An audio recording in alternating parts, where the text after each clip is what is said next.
अस्सलाम वालेकुम to all of you. How are you all? Hope so आप सब लोग ठीक होंगे और केमिस्ट्री को जैसे कि पढ़ रहे होंगे आप। जैसे बेटा हम अपना नेक्स्ट टॉपिक स्टार्ट करने वाले हैं, फिजिकल प्रॉपर्टीज़ ऑफ अल्केन्स की बात कर रहे थे।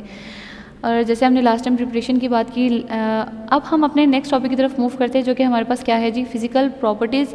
अब हम इसमें अल्केन्स की फ़िज़िकल प्रॉपर्टीज़ की बात करते हुए हम इसके कुछ पॉइंट्स डिस्कस करते हैं। यहाँ पे क्या होता है कि जो लोअर मेंबर्स होते हैं अल्केन्स के, हम अगर लोअर मेंबर्स की बात करें अल्केन्स की जी, क्या होते हैं कि carbon 1 2, carbon first 2, carbon 4, carbon number 1 2, carbon 4 जो होते हैं हमारे पास कलरलेस, ऑर्डरलेस। और लेकिन ये इनमें डिफरेंस एक चीज़ आती है, जितने भी अल्केन्स मेंबर हैं वो सारे के सारे कलरलेस, ऑर्डरलेस होते हैं। इन सब में एक प्रॉपर्टी सेम है, लेकिन वो क्या होते हैं, carbon number 1 to 4 gases form में होते हैं, कार्बन नंबर 5 to 17 वो लिक्विड फॉर्म में होते हैं, और जबकि कार्बन नंबर 18 to ऑनवर्ड बात की जाए तो वो सारे के सारे हमें सॉलिड की फॉर्म में मिलते हैं। अच्छा बेटा, यहाँ तो हो गया हमारा फर्स्ट पॉइंट कि ये हमारे पास एक फर्स्ट पॉइंट जो मिलता है, हम देख लिया कि हमने जो एक सिमिलैरिटी की बात की है वो सब में सेम जो दो चीज़ें हैं वो एक कलरलेस है, ना तो इनका कोई कलर है, ऑर्डरलेस, ना ही इनकी कोई खुशबू है, ना कोई फ्रेगरेंस वगैरह है।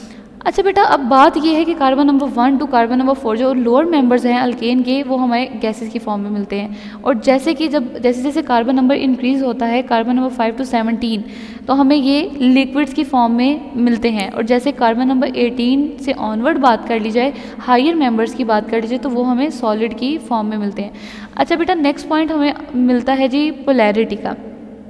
अब एक आपने बहुत वेल नोन फ्रेज़ सुनी होगी, एक केमिस्ट्री की वेल नोन फ्रेज़ है, लाइक डिज़ोल्व लाइक। इस फ्रेज़ के ऊपर जो केमिस्ट्री के कंपाउंड्स की जो पोलैरिटी है वो बेस कर रही होती है कि क्या मतलब है इसमें, कि जो नॉन पोलर कंपाउंड्स हैं वो नॉन पोलर में ही डिज़ोल्व होंगे।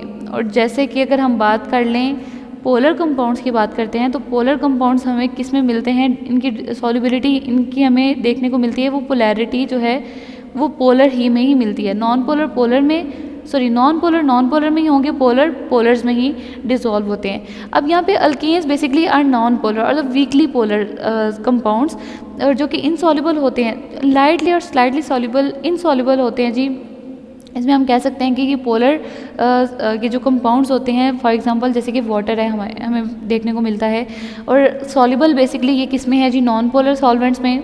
अल्केन्स बेसिकली क्या है जी, नॉन पोलर हैं, तो हम कह सकते हैं कि ये नॉन पोलर में ही ज़्यादा अच्छे तरीके से इनकी सॉल्युबिलिटी है, नॉन पोलर में ही सॉल्युबल होने की।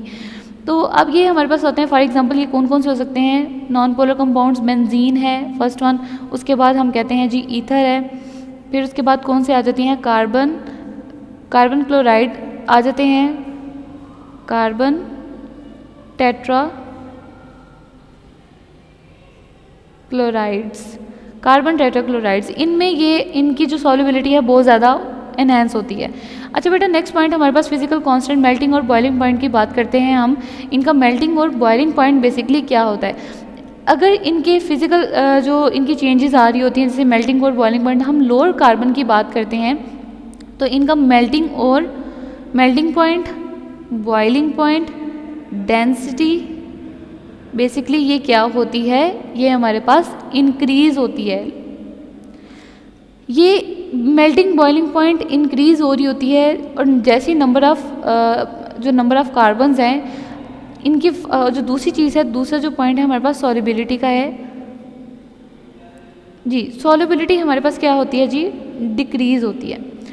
सॉल्युबिलिटी डिक्रीज़ क्यों होती है कि अब जितने नंबर ऑफ़ कार्बन्स हमें देखने को मिलते हैं, हायर जो मेंबर्स होते हैं, हायर मेंबर्स की बात की जाए, कार्बन ज़ाहिर सी बात है 18 टू ऑनवर्ड, जितने भी हम हायर कार्बन्स की बात करते हैं उनका मेल्टिंग पॉइंट भी ज़्यादा होगा, बॉइलिंग भी ज़्यादा होगा, उनकी डेंसिटी भी उनकी ज़्यादा होगी। लेकिन जब इनकी सॉल्युबिलिटी की बात करते हैं हम, किसी भी पोलर नॉन पोलर कंपाउंड्स की देखते हैं, तो हमें क्या मिलती है, इनकी डिक्रीज़ हो जाती है, सॉल्युबिलिटी इनकी डिक्रीज़ होना शुरू हो जाती है। जितने कम लोअर मेंबर्स होंगे उनकी सॉल्युबिलिटी इन्हेंस होगी, इंक्रीज़ होगी, लेकिन जितने हमारे पास क्या आ जाते हैं, इनके जितने भी हमारे पास क्या आते हैं कि कंपाउंड्स हायर होते हैं तो उनकी सॉल्युबिलिटी डिक्रीज़ होती है।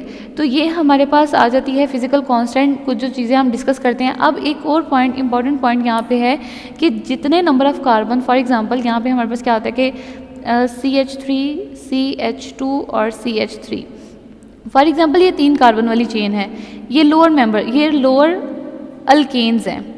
अगर हम इसकी बात करते हैं, फॉर एग्जांपल हमारे पास क्या आ जाता है, फर्दर एक और अटैच हो जाता है CH3। अब जितना एक फर्दर अटैच होगा कंपाउंड, तो इसका बॉइलिंग पॉइंट भी 20 to 30 डिग्री सेल्सियस इंक्रीज़ होगा। ये याद रखना है आपने बात को। मैंने क्या बोला कि लोअर मेंबर जो लोअर अल्केन्स होते हैं, फॉर एग्जांपल 2, 3, 4 एंड मतलब इससे इस तरह के अल्केन्स हो सकते हैं। तो अगर उनमें एक और कार्बन अगर ऐड कर दिया जाए तो मतलब हर कार्बन के ऐड करने पे 20 to 30 डिग्री सेल्सियस इंक्रीज़ होगा इनका बॉइलिंग पॉइंट। तो ये जो चीज़ें हैं ये हमने एक तरह से याद रखनी है। और लास्ट पॉइंट हम डिस्कस करते हैं, ये क्या होता है कि जी जो बॉइलिंग पॉइंट है ब्रांच चेन का, बॉइलिंग पॉइंट ब्रांच चेन का जो होता है हमारे पास, वो क्या होता है, लोअर। लेकिन जब हम स्ट्रेट एन चेन, जैसे कि स्ट्रेट की बात करते हैं, तो वो हमारे पास क्या आ जाता है जी, हायर हो जाता है। उसका बॉइलिंग पॉइंट हमारे पास क्या आता है जी, हायर बॉइलिंग पॉइंट आता है। फॉर एग्जांपल जैसे कि अगर हम किसी भी ब्यूटेन, एन ब्यूटेन की बात करते हैं, तो वो एन ब्यूटेन की अगर बात करें, मीन स्ट्रेट चेन की मैं बात करें, तो उसका बॉइलिंग पॉइंट हमारे पास 0 डिग्री सेल्सियस होता है, हायर बॉइलिंग पॉइंट। लेकिन अगर हम इसकी बात करें, आइसो की बात करें, आइसो ब्यूटेन की जैसे कि हम बात करते हैं, तो हमारे पास जो इसका बॉइलिंग पॉइंट है वो -12 डिग्री सेल्सियस तक इसका आता है। ये आइसोमेरिक्स हैं, ये जो ब्यूटेन के आइसोमर्स हैं, उनकी हमने स्ट्रेट में भी बात की और आइसो में भी बात की। तो ये हमारे पास क्या आ जाता है जी, इसका बॉइलिंग पॉइंट। बेटा यहाँ तक हमने फिजिकल प्रॉपर्टीज़ पढ़ ली। कल हम इंशाल्लाह अपनी रिएक्टिविटी ऑफ अल्काइंस की बात करते हैं। तो कल तक के लिए इजाज़त दीजिएगा। ओके बेटा, टेक केयर ऑफ सेल्फ, अल्लाह हाफिज़। वीडियो पसंद आई तो लाइक करें, अपनी राय कमेंट करें। ऐसे ही मजीद वीडियोस के लिए हमारा चैनल सब्सक्राइब करें और बेल का आइकन दबाएं ताकि आपको हर वीडियो का नोटिफिकेशन मिलता रहे।